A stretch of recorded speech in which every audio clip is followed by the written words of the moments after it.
चला, नमस्ते. आपणा सर्वांना गुरुपौर्णिमेच्या निमित्तानं आमच्या सर्व यात्रा कमिटीच्या वतीनं आमच्या सर्वांच्या वतीनं हार्दिक शुभेच्छा.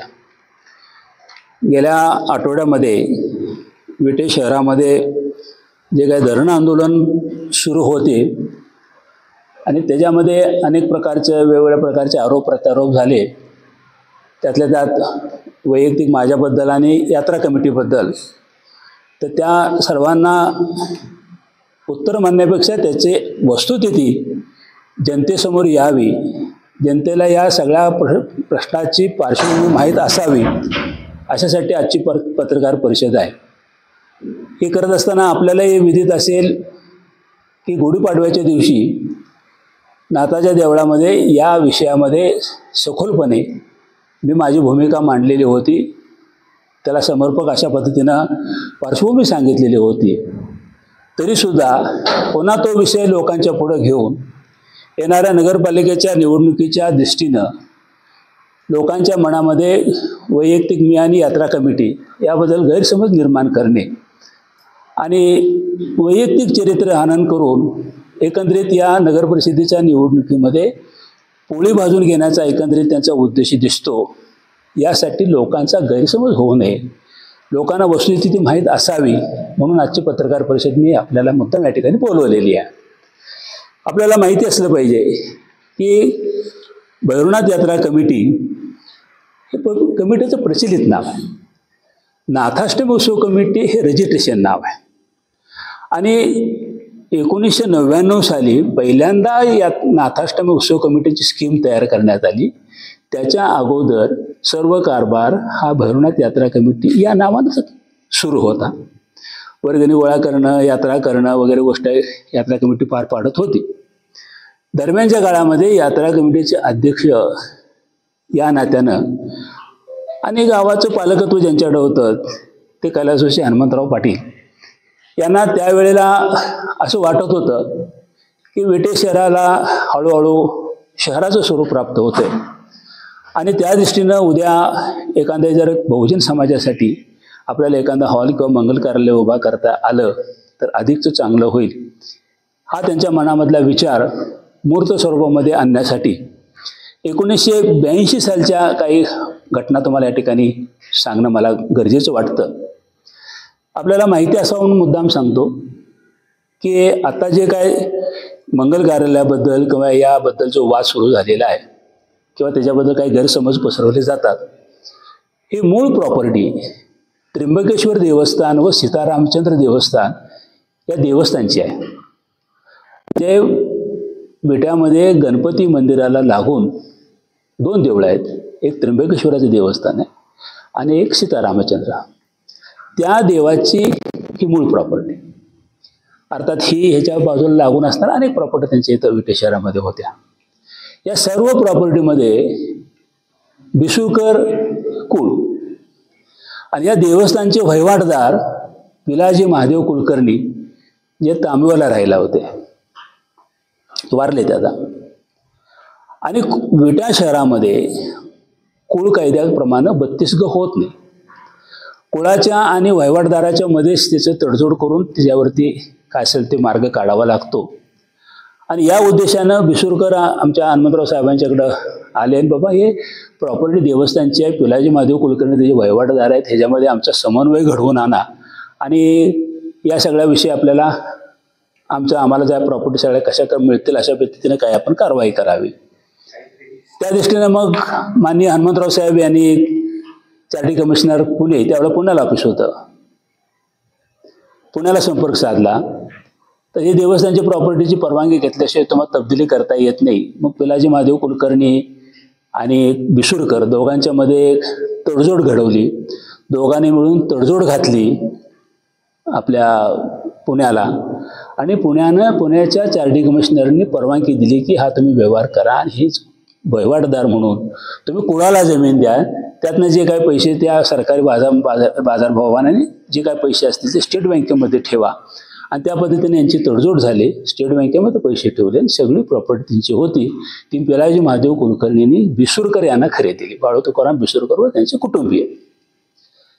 त्याच काळामध्ये दरम्यानच्या काळामध्ये आपल्याला मंगल कार्यालयासाठी किंवा एक चांगला बहुजन समाजासाठी हॉल असावा, म्हणून त्यातली काही जागा हनुमंतराव पाटील यांनी बिसुरकरांच्याकडून भैरवनाथ यात्रा कमिटीच्या नावानं खरेदी केली. वास्तविक पद्धती जर वैयक्तिक खरेदी केली असती हा कुठलाच प्रश्न आला नसता आतापर्यंत. परंतु एक लोकांच्या कल्याणासाठी, ज्या लोकांच्या मधून आपण येतो त्या समाजाच्या हितासाठी एखादं काहीतरी नवं जुनं करावं या भूमिकेतून एक मोठं मंगल कार्यालय बहुजन समाजासाठी असावं या सदहेतून तिने जागा भैरवनाथ मंगल कार्यालयाच्या नावानं खरेदी केली. ही 45 गुंठे जागा. हे खरेदी करत असताना प्रचलित कायदा त्यावेळचा कुळ कायद्याच्या कायद्याअंतर्गत एखादी मिळकत जर कुळानं विकायची झाली तर ती शेतकऱ्यालाच विकली पाहिजे. जर शेतकऱ्याला विकायची नसेल, मग कोणत्या इंडस्ट्रीला किंवा एखाद्या संस्थेला किंवा एखाद्या ट्रस्टला विकायची असेल तर जिल्हाधिकाऱ्याची परवानगी घेतली पाहिजे आणि मग ती विकली पाहिजे, असा नियम आहे. त्यावेळेला ही गोष्ट कोणाच्या लक्षात आली नाही. त्यांनी खरेदीपत्र केलं. खरेदीपत्र झाल्यानंतर इथं सगळ्या साहेबांनी कामाला सुरुवात केली. बऱ्यापैकी काम वरती आणलं. हे खरेदीपत्र झालं 15/10/1982 बिसुरकरांच्याकडून घेतलेलं. काम सुरू असताना काय वेटे शहरामध्ये असे काही एलिमेंट्स आहेत, काही कायदे तज्ज्ञ, काही कायदे पंडित आहेत आणि काही सराईत तक्रारदार आहेत. हे कायदे पंडित त्यांना मटेरियल देतात, सराईत तक्रारदार तक्रार करतात. त्या पद्धतीनं ही ज्यांनी तक्रार केली आता रणजित पाटील यांना त्यांचे चुलत आजोबा सयाजी पाटील आणि काही गावातली मंडळी आणि त्यांना मिळालेल्या माहितीनुसार त्यांनी डायरेक्ट तक्रार केली लोकायुक्तांच्याकडं. लोकायुक्ताने त्याच्यावरती कॅम्प लावला. श्रीधर पळसुळे त्यावेळेला जिल्हाधिकारी होते विट्यामध्ये आणि आम्हाला कोणाला काही नोटीस वगैरे न करता सरळ लोकायुक्ताने आदेशच काढला. तो आदेश काढला 7/10/1992 तो हा आदेश. काय त्याच्यामध्ये म्हटलं त्याने, जिल्हाधिकारी सांगितल्याने त्याने आदेश काढला. प्रस्तुत प्रकरणामध्ये 15 सप्टेंबर 1992 रोजी उपायुक्त मुंबई कार्यालय इथे सुनावणी झाली. सदर सुनावणीमध्ये माननीय उपायुक्त यांनी पुढील प्रमाणे निर्णय दिला. मौजे विटा तालुका खानापूर जिल्हा सांगली येथील सर्वे नंबर अमुक अमुक या देवस्थान जमिनीबाबतचे व्यवहाराबाबत मुंबई कुळ कायदा 1948च्या कलम 63 अन्वये परवानगी घेणे आवश्यक असताना देखील श्री भैरवनाथ यात्रा कमिटीने शासनाची परवानगी घेतली नाही व कमिटीने सदर कलमाचा भंग केल्यामुळे सदरची प्रस्तुत जमीन कायद्याच्या कलम 84A प्रमाणे सरकार जमा करण्यात येते. झाली सरकार जमा 1992ला. 92 म्हणजे 7/10/1992 म्हणजे बाकी सगळे आदेश होत 93 उलगडलं. सगळी प्रॉपर्टी होती ती सरकार जमा झाली 45 गुंठे. दरम्यानच्या काळामध्ये साहेबांनी बऱ्यापैकी मंगल कार्यालय उभा केलं होतं. काही लोकवर्गणीतून, दुकानदाराच्याकडून 4 पैसे आणून अशा पद्धतीनं जवळजवळ मंगल कार्यालय 1988-89ला जवळजवळ पूर्ण झालं होतं. बाकी काही कामं थोडीशी राहिली असतील अपुरी, पण जवळजवळ पूर्ण झालं होतं. आणि बरोबर 1992ला सरकारनं आदेश काढला, कलेक्टरने आदेश काढला आणि सगळी प्रॉपर्टी सरकार जमा झालेली आहे. आता यात्रा कमिटीच्या पुढे साहेबांचं आमचं निधन झालं 98ला. दरम्यानच्या काळामध्ये 95-96 पासून मी कारभार बघायला लागलो. आमच्या पुढे प्रश्न पडला की सरकार जमा झालेली प्रॉपर्टी आपल्याला परत कशी मिळवायची. ही प्रॉपर्टी आहे, ही सगळी आपल्या देवस्थानची प्रॉपर्टी, आपल्या ट्रस्टची प्रॉपर्टी आहे. परंतु त्यावेळेची प्राप्त परिस्थिती राजकारणामधली शासन काय मदत करायला तयार नाही. दरम्यानच्या काळामध्ये एक गोष्ट चांगली घडली की जरी सरकार जमा झाले असले तरी प्रत्यक्ष कब्जा काय सरकारने घेतला नव्हता. त्यामुळं मंगल कार्यालय म्हणा किंवा काय उत्पन्न 4 पैसे येत होते त्याचं आम्हाला सरकार जमा असल्यामुळं रेकॉर्डवर घेता येत नव्हतं. परंतु 4 पैसे येत होते त्यातून मग कार्यालयाचे काही कामं आपण पूर्ण केली. त्याच्यामध्ये सर्वात महत्त्वाचं काम आवाज घुमतोय पूर्ण आपण सिलिंग करून घेतलं.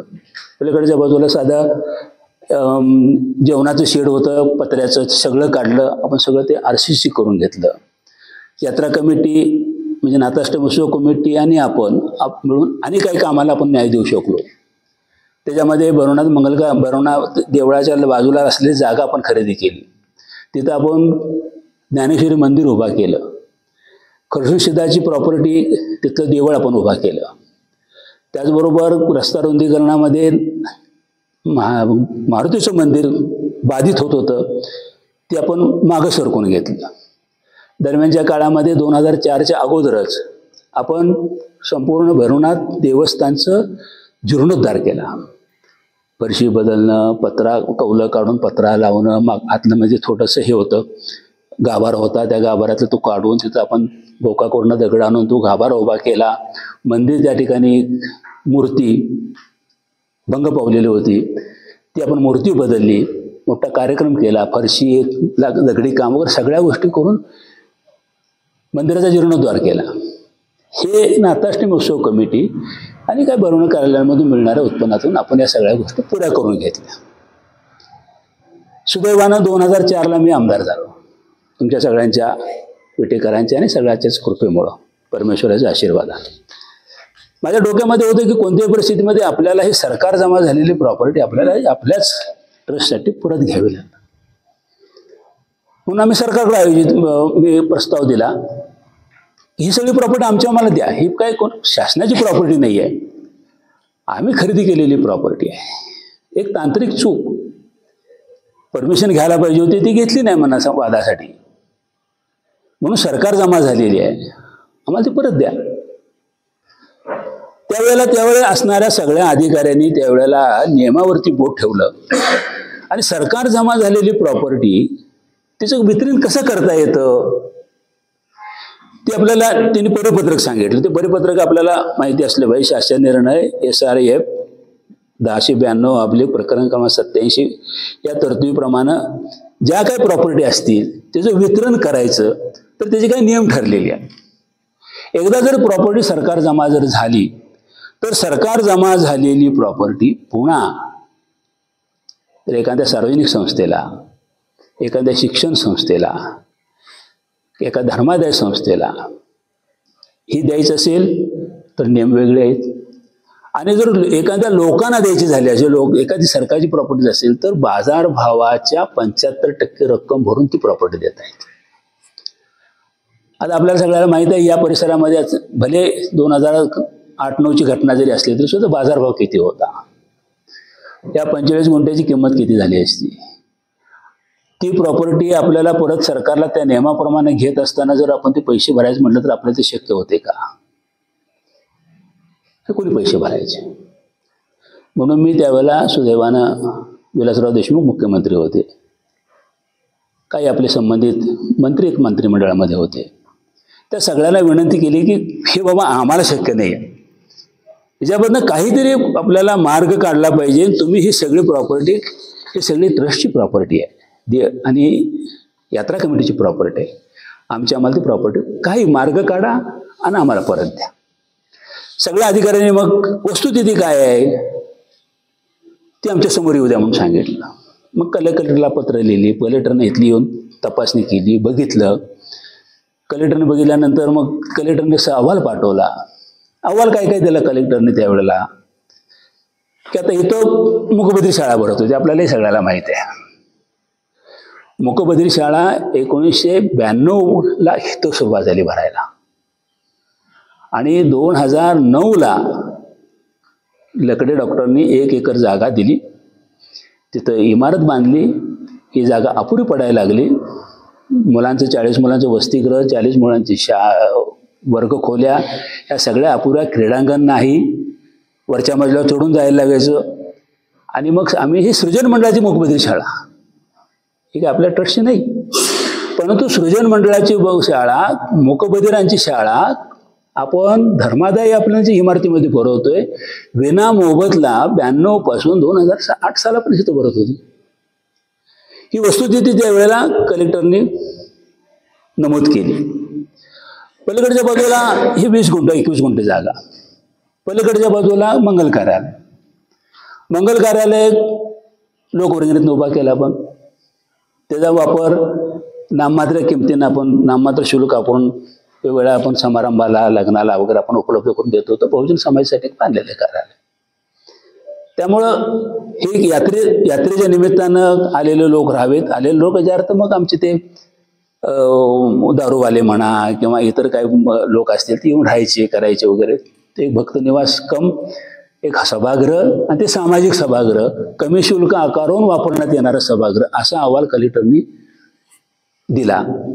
आणि राहिलेल्या 15 गुंठ्यामध्ये जी आता आपण कॉलेजच्या समोरची जागा आहे ती 15 गुंठे जागा आहे. ती जागेवरती साहेबांची समाधी आणि देवळ आहे. त्याचं काहीच आम्हालाही काही क्लिअरिफिकेशन देता येईना आणि कलेक्टरलाही काही क्लिअरिफिकेशन देता येईना. मोकळी जागा आहे ते सरकारच्या नावावरती.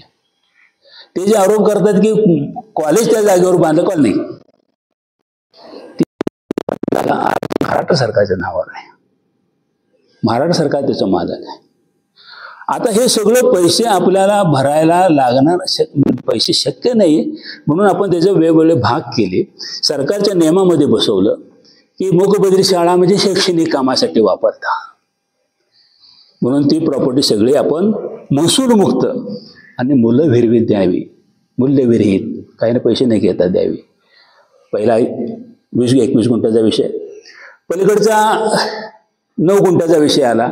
त्या 9 गुंठ्यामध्ये ही सगळी प्रॉपर्टी हे सभागृह आहे, सामाजिक सभागृह आहे, लोकनिर्मित उभा केलेला आहे. नाममात्र शुल्क आपण देऊन ते वापरतो. लग्न कार्य म्हणून छोटे मोठे गरीब गोरगरिबांची होतात. त्यामुळं ते 9 गुंठे मूल्यविरहित यात्रा कमिटीला देण्यात यावं. आणि पलीकडची राहिलेली 15 गुंठे ओपन जागा आहे.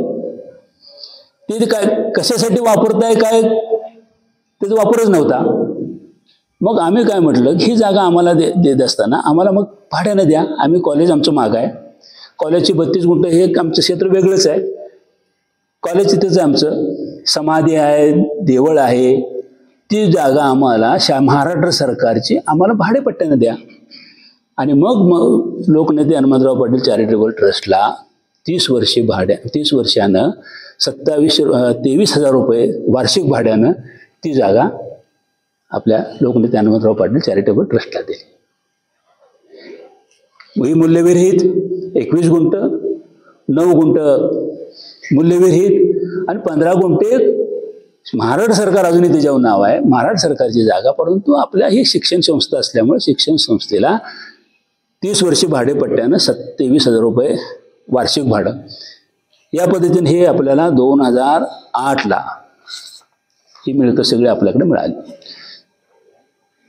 कलेक्टरनं ऑर्डर झाली, शासनानं ऑर्डर काढली आणि आपल्याला ही जागा आपल्या ताब्यामध्ये आली. दरम्यानच्या काळामध्ये 9ला मूकबधिर शाळा इथून गेली. त्यांची स्वतः मूकबधिर शाळा ही सृजन मंडळाची, आपल्या त्या यात्रा कमिटीचा त्याचा काय संबंध आहे, पण शैक्षणिक कामासाठी. आता सुद्धा ती मूकबधिर गेल्यानंतर आता सुद्धा तिथं शैक्षणिक कामासाठी विनामोबदला, सरकारनं आपल्याला सांगितलं विनामोबदला. तर शैक्षणिक कामासाठी विनामोबदला आपण ती आता वापरतोय. कार्यालय आहे त्याच्यावर त्यांनी तक्रार केली, याचा व्यापार वेगळ्या पद्धतीनं होतोय. तक्रार केली त्याच्यावरती त्या पद्धतीनं सरकार निर्णय घेईल, चौकशी होईल. काय वयाच्या गोष्टी असतील त्या ज्या काय आपल्याला प्रक्रियेमधनं येतील त्या सर्वांना मान्य असतील ते काय व्हायचं ते होईल. आता पलीकडची जागा, ती पलीकडची जागा ऑलरेडी सरकारच्या नावावरच आहे, त्यामुळे त्याचा काय काही विषय येतच नाही. ही वस्तुस्थिती पहिल्यांदा तुम्हा लोकांना सगळ्याला माहीत असली पाहिजे. ही कार्यालय म्हणजे काय, सरकार जमा का झालं, ते पुन्हा आपण कसं घेतलं, ते मूल्यविरहित मिळवण्यासाठी आपल्याला काय व्याप करावं लागले, आपल्या आमदारकी पणाला लावावं लागली. आणि ते सगळं आपण या ठिकाणी पुनश्च यात्रा कमिटीच्या नावानं करून घेतलं आणि आज तुमच्यासमोर या सगळ्या गोष्टी आहेत.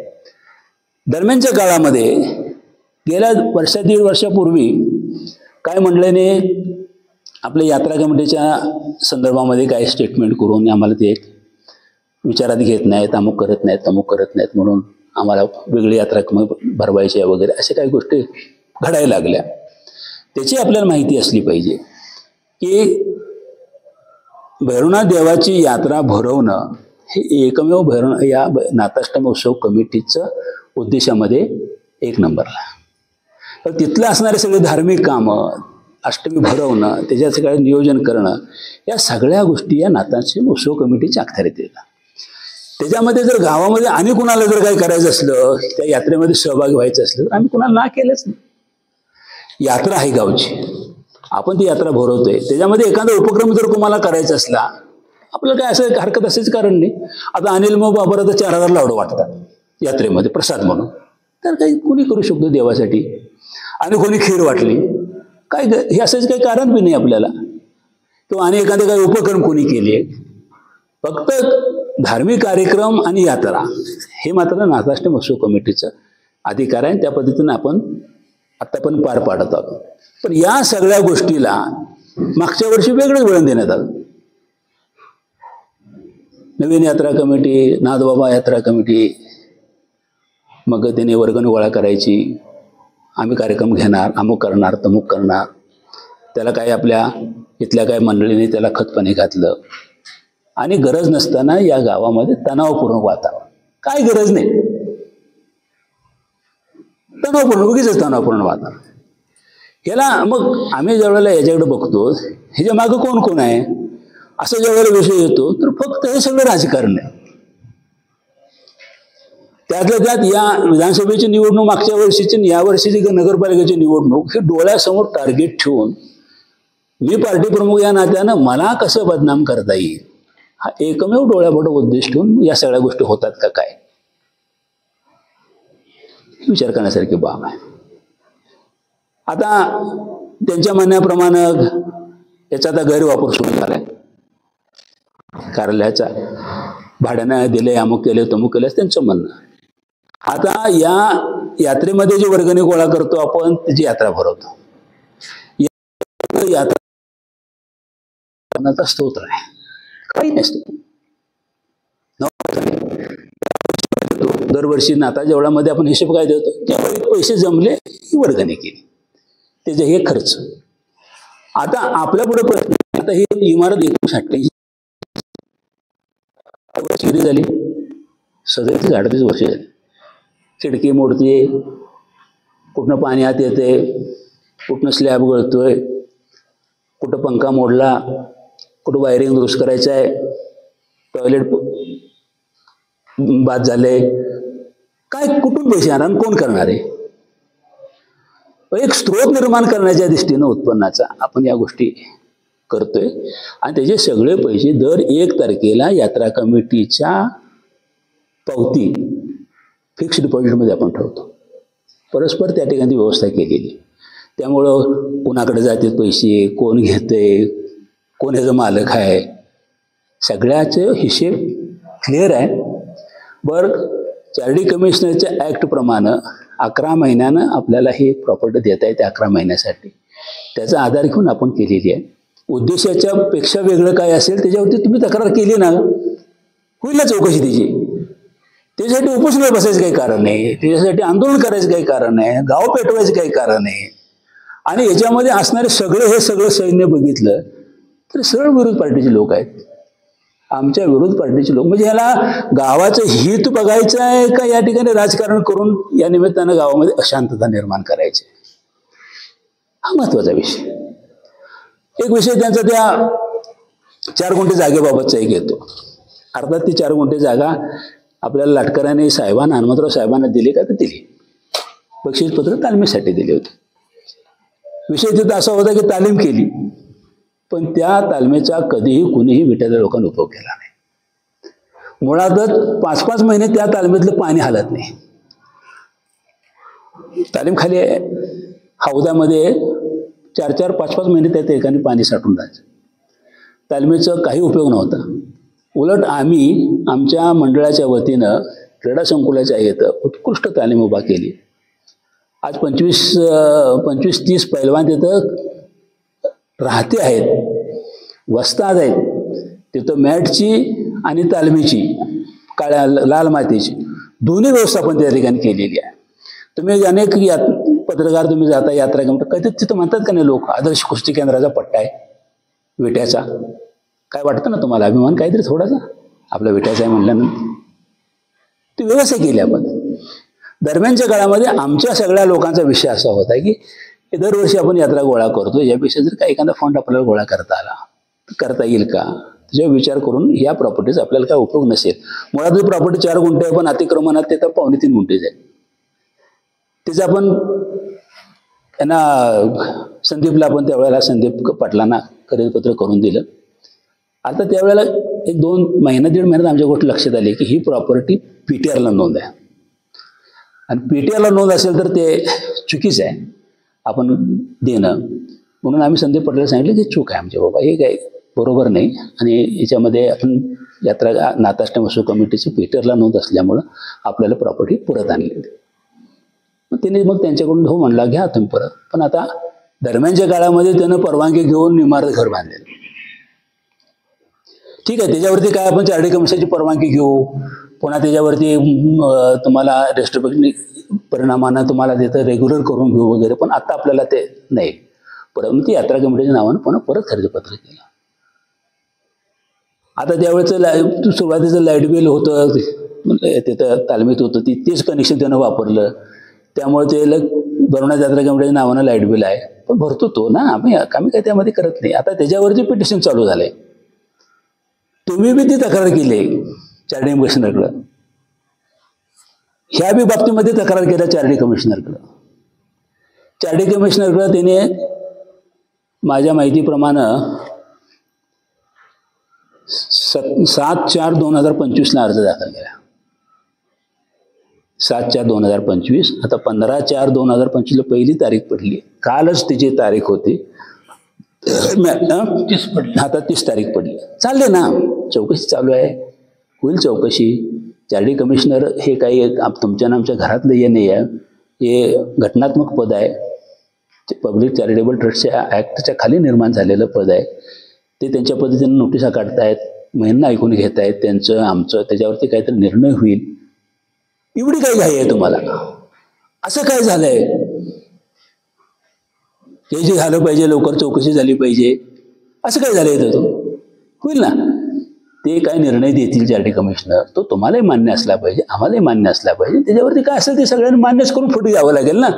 कायद्याच्या सगळ्या गोष्टींचा उहापोह करून जे काही अंतिम काय निर्णय येईल तो तुम्हाला सर्वांना बंधनकारक असेल ना. तिथे एवढं काय असं झालं की लगेच धरणं आंदोलन करून आम्हाला न्याय मिळेना, कोण कारवाई करेना, काय करेना. अरे सरकार तुमचं आहे, अधिकारी तुमची आहेत, सगळं तुमचं चालतंय. 3.5 वर्ष प्रशासक आहे, नोंदणी केली नाही. 3.5 वर्ष झोपला होता काय? प्रशासक होता तुमचाच होता. रोज बसताय जाऊन तिथे प्रशासक बशी, रोज त्यांना यावं करा त्यावं करा म्हणून सांगताय. म्हणजे नोंदणी करायसाठी तुम्ही काय प्रशासकाला काय सांगितलं का, विचारलं का, त्यांना काय केलं नाही म्हणून त्याचे जाब विचारलं का? आता तुम्हाला का सुचलं हे? याचं काहीतरी उद्देश ह्याच्या मागं आहे आणि तो उद्देश फक्त नगरपालिका समोर डोळ्यासमोर ठेवून. मला माहिती आहे त्यावेळेची नगरपालिका निवडणूक मी माझ्या नेतृत्वाखाली लढवतो. मग मला कसं बदनाम करता येईल तर संशयाचं वातावरण. मला माहिती आहे, पूर्ण खात्री आहे, 40 वर्ष मी राजकारण करतोय विटेकरांच्यासाठी. हे आता बघावं लागेल ह्यातल्या किती लोकांचं. लोकांनी मला स्वीकारलं, विट्यातल्या सगळ्या लोकांनी मला स्वीकारलं.